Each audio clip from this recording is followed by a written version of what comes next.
inside another dimension, face battling barbarians and evil magic on a quest for adventure in a maze of monsters. Once you get into it, you'll never be the same. Hero Quest. Now with 2 new adventure packs, the legend grows.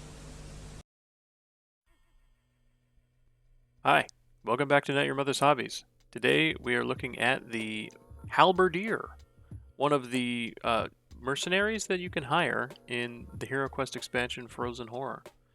You can see she's got her big ol' halberd up there, got a zenithal coat to start. Pretty good looking model. I like all these mercs. They're different poses, weapons, and such. So let's get painting this one. Alright.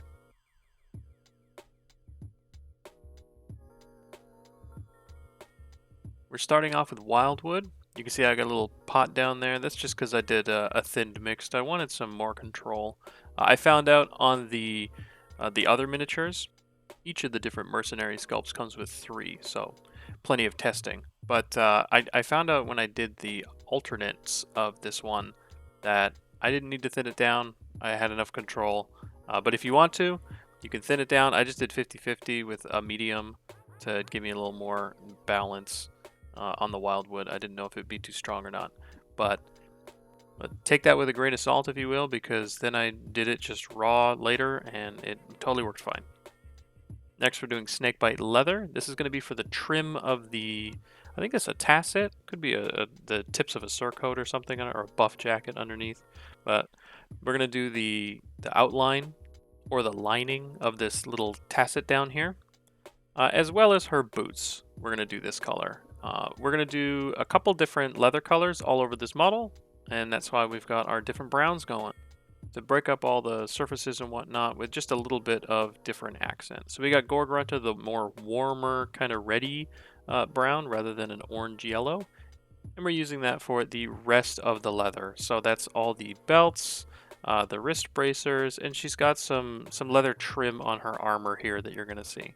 So make sure you do all that. Oh, and don't forget, on the back of her knee pads, she's got some little leather straps too. So all those leather bits. And I do want to point out that we did use snakebite leather for the leather on the guard of her weapon. Now we're using some red just on that little front little cloth piece, and doing our normal cleanup. Dotting around and picking up any parts that you did any mess up on. Agrax Earthshade here, we're going to use this as a paint. We're just going to shade it here to give a nice warm cloth color on her tasset kind of padding.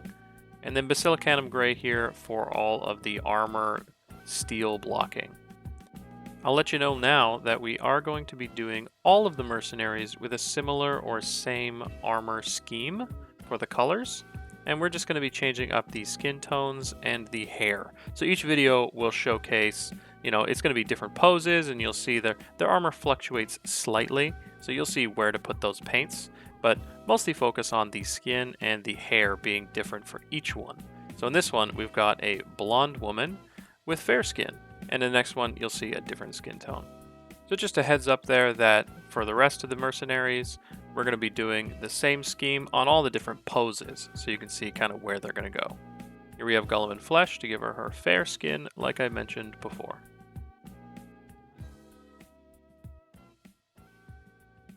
Boy, we are just smoking today. Now onto the layering. We're going to use Wraithbone here to highlight up this buff jacket surcoat thingy. Just the padding on here, we're going to make this a nice warm color by highlighting with the Wraithbone. And we're going to do the same thing with the boots. You don't have to be too precise on these, because you can just paint what's seen and give the illusion of deep shadows. Here we go, using Rakarth Flesh to highlight the wildwood brown cloth clothes she has underneath her armor. So just going around and highlighting that up. It does look really bright, but it's going to darken down a little bit when it dries.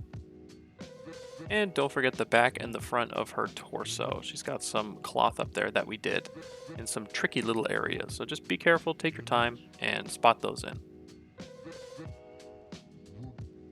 Then we're doing gunmetal, our usual steel coat. And you can see I'm just sticking to the tops, because who needs to go on the bottom when it's all black in shadow We've already put that in there with our zenithal. Let's ignore it.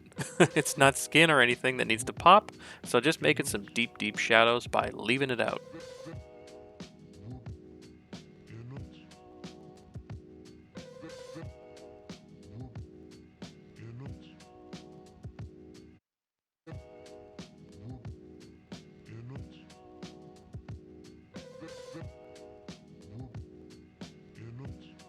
Follow that up with our usual metallic wash of Nuln Oil Gloss to get everything nice and shiny. And now this you can put on the tops and bottoms and all over, because it's going to make that black shadow shiny and give the illusion that we did way more work than we did.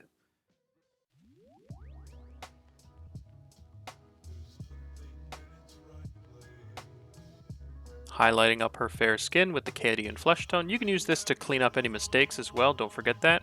So if you have some pooling or on the backs of the hands or in areas you don't like or deep shadows underneath, you can paint over those and blend them in.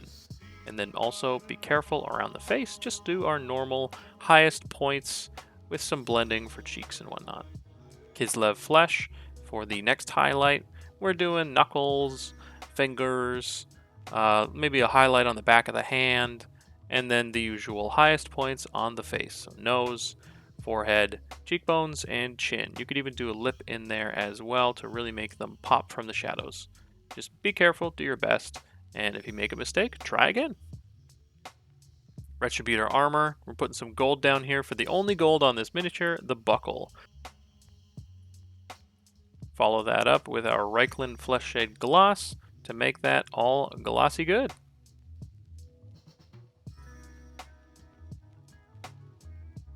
Alright, coming in here with Pallid Witch Flesh for our tiniest, shiniest highlight, really making that fair skin pop.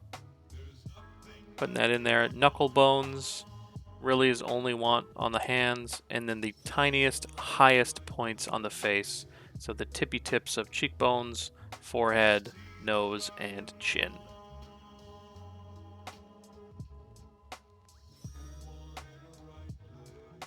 Now I like to use a little light wash of Careberg Crimson. You could also use Gulliman Flesh or anything else, but I like to just touch up the lip on my female miniatures to have a little bit of a rosy, kind of full lip look. And then we come in with that chrome, making everything shiny, everything sparkly, on the tippy-toppy tips. When you're doing these blades, these big ol' axes, you can just use a, like, feathery striation kind of look, and you'll get an awesome textured effect all around that big old blade. It's going to look super cool, and you can add little chips by just avoiding areas. I mean, there's a chip in the sculpt, so just avoid that area, and you'll get a little chip. So go all around with your chrome, and add all your sparkly little highlights all over the steel, just in the top tippy top areas, and don't forget that little belt inside. She's got some nooks and crannies around her chest with her pose, so do be careful, but that's it for chrome. You know how it's done. It's business as usual. You got this.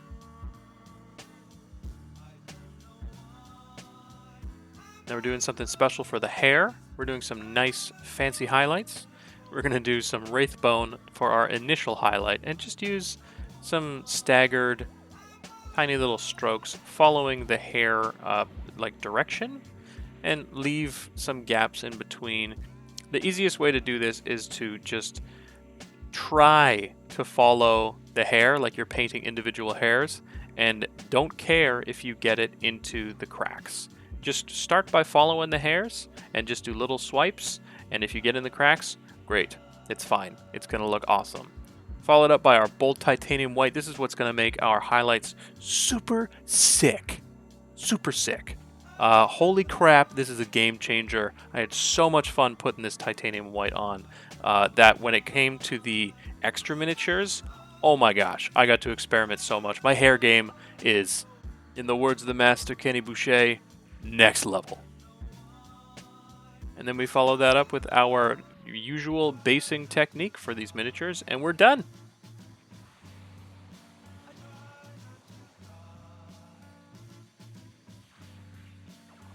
Alright, here's the finished product. Really happy with how this one turned out. I wasn't sure I was going to enjoy or like painting the mercenaries, and this first mercenary really changed my mind. I had so much fun blocking out and laying down the colors on this miniature. I feel like even if I wasn't using the artwork, I would have a blast figuring out kind of what color scheme to do. There's so much that you could do for the differentiating the armor and the padding and the different sections and whatnot. Even if you did your own color scheme, you made it all up, I think you'd have a blast figuring it out. Here you can see the red hair, and over here we have a black hair. So we have a dark skin black hair and a fair skin red hair. And just look at that. I tried some like Claremont X-Men style blue-black. That titanium white just gave me so much inspiration. And I hope that you can see that by just changing the skin color and the hair color, you can get so much variety out of just these 3 miniatures. And with that, we're at the end of the video. We got 3 other mercenary types coming up. We're rolling into Frozen Horror. Like, subscribe, hit me up in the comments below. Let me know if you've started Frozen Horror, and I'll see you guys in the next one. Bye-bye!